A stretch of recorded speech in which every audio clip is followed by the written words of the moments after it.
Now, some of you might be producers and managers. You might have some artists that you're checking out, but you're not quite sure if they've got that star quality. Let's see what Roy Jones Jr. had to say about that situation. Is really a star that sticks out, that's the only person you really want to mess with. Because the average mediocre guy won't get it. And that's a mistake that a lot of people make start out. They think just because a guy can rap, that's good enough. No, it's not. He got to be a star. He has to be a star. I mean, if you put him in the room, he got to be one that stands out amongst everybody. That's where you start at. For those of you that are interested in behind-the-scenes work, pay close attention to what Lisa Ellis of Columbia Records had to say about what it takes to work in marketing and promotions.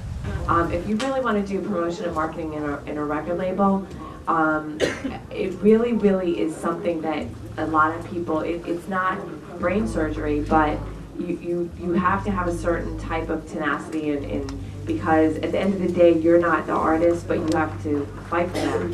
So you have to, have that kind of personality where you're going to get beat down every day and you're traveling a lot and things like that. And if those are things that are in you, I would always suggest going to a radio station and trying to get a job doing, because to learn how to promote to them, I always say it's good to be amongst in it and then go outside it. So you could go to a radio station in any city that you wanted to work at and try to get a job in a promotions department, or you could go to a record label. But usually to start, you start at the ground up, and you might want to try to get a job as an assistant in a promotion department or a marketing department, because those people come in contact with everybody.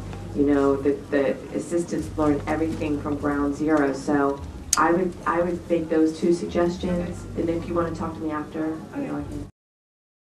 I know most of you guys been burning CDs on your home computer, and that's cool, as long as you're supporting artists by picking up the CDs in the store. Now, if you're bootlegging, that ain't cool. So let's see what Donnell Jones had to say about combating bootlegging. I mean, like my music is on the streets right now, and it don't come out until June 4th, you know what I'm saying? But there's really nothing I can do about it. I mean, I think the only way that we fight those kind of things are making enhanced CDs, where that, you put the CD in your computer and you see some footage or you see some shots of a person doing something that you wouldn't get on a regular CD. I mean, like, those are the ways that we fight it. The way that I'm fighting it is you put my CD in and you'll see me actually creating songs that are on the album that I've recorded myself doing. You also get like new songs that are not on, the bootleg. Yeah. I mean, those are the ways that we fight it. I mean, there's really no way that you can fight it, because you don't know nobody's going to say, yo, I put your stuff on the internet. Nobody's going to really admit it, so it really comes from the inside, and there's really no way to fight it. I mean. Man, I've learned so much, and I hope you have too. Now, I had to tell you, talent isn't what always gets you in the door. You have to network and meet the right people. So let's listen to this next segment and see what Tyrese had to say about that.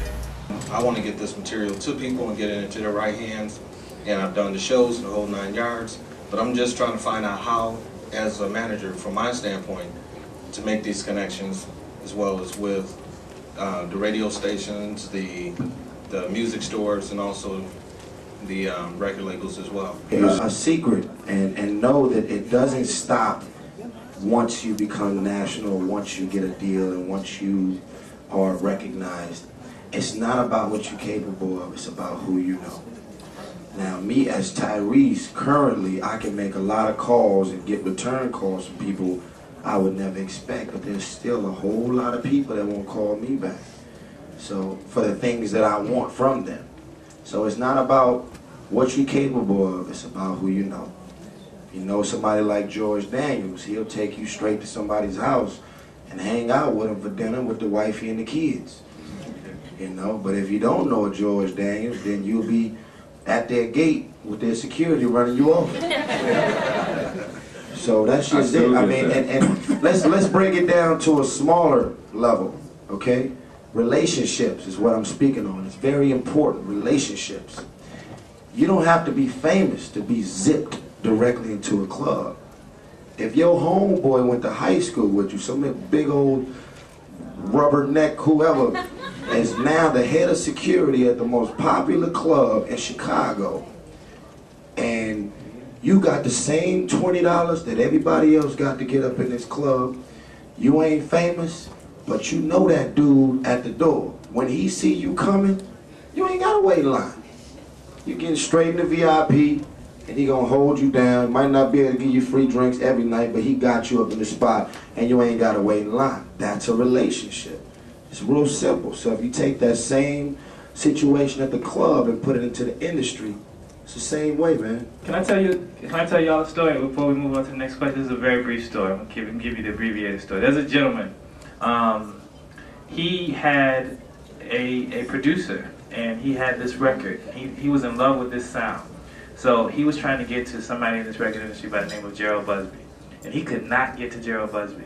So he got to know the receptionist at where Gerald Busby worked. He became friends with the receptionist. He sent her flowers, he was sending her music, and he asked her, if I give you this money, will you play this record every day right before Gerald Busby comes in? So every day, Gerald would hear this record as he came by. Now the receptionist then introduced him to Gerald's assistant. Same thing, sent her flowers, did this, smoothed her, wined her, dined her, the whole nine. I need you to do me a favor, I need you to play this record every day. Just play this record every day. One day, about a month into it, Gerald stopped and said, what the hell is this record? Why do I keep hearing this record? Who is this? Oh, this is my friend, and he has this producer, and he's been trying to get at you. He mails his packages all the time, but he doesn't know how to get to you. Now, that person is Andre Harrell. That producer was Teddy Riley. That label became Uptown. He went on to be the president of Motown, to be very, very rich. But you see my point? It wasn't about, he kept trying to get with Gerald. He switched gears and went to the people around Gerald. And the music was good to the people around Gerald, therefore they felt comfortable getting it to Gerald. If people don't feel comfortable passing your music on to the next person, it might not be that. You know what I'm saying? But just because they say no doesn't mean that it's not. Just find some people who believe in the same thing that you believe in. I think, how much did it cost to come up in this room for all of y'all? Like $75 You know, $75 could have, if y'all booked the flight way in advance, and, you know, called cheap ticket or something, that's like a round trip flight to LA. That don't mean you gotta land there and have a limousine to pick you up and stay at the most expensive hotel. You know, a homie out there, whatever. I think we all have the means to get around the people that we want to be around. But some people are closed-minded. They feel like, this little $300 ain't gonna get me nowhere. Some of the most successful people in this game have took a risk. So take risks, build relationships, create a buzz, and showcase your talent. That's what the stars are telling you to get to the point of where they are. That's the end of the coverage for the seminar, but afterwards I had a chance to talk with Free from 106 and Park and boxer turned entertainment mogul Roy Jones Jr. So let's take a look at that. What's up? How did you get your start at BET? I was at the right place at the right time, and someone asked me to audition. I actually was in New York working on my album, so I was working on that, and then this just came up, and it was an opportunity I couldn't turn down. Is that right? Do you have any plans to go into the music industry? Oh yeah, we're working on the album right now. Look for something next year. Something in the summer gonna come out. It should be coming soon. I bet it's gonna be hot. I hope so. I hope everybody thinks that. No doubt. I'm just gonna do me. Right. Do you have any advice that you would give any of our listeners how do they can get into the business? Just go for your dreams. Don't stop. Don't give up. No doubt. No doubt. That's what I would say. Pray. A lot of praying. Yeah, a whole lot. We're gonna do that a whole lot. 13 times a day. No, 13. All day. Oh man, we'll do that. Okay. It's good talking to you. Thank you. All right. All right. Have We'll a good be right back. How's it differ from having an entertainment business versus the boxing business? It's a lot different because you have to deal with more people in a sense, but at the same time, it's like it's still all about getting on the grind. Or you got to hustle, you got to get what you got to get. You know, it's like nobody's giving you nothing. So I didn't go try to do this the easy way. I'm taking the hard way. I want to just like I'm a brand new artist. Right. My label's a brand new label. We're going from the bottom up. You know what I'm saying? So we had it just as hard as I used to be at it in boxing. No doubt.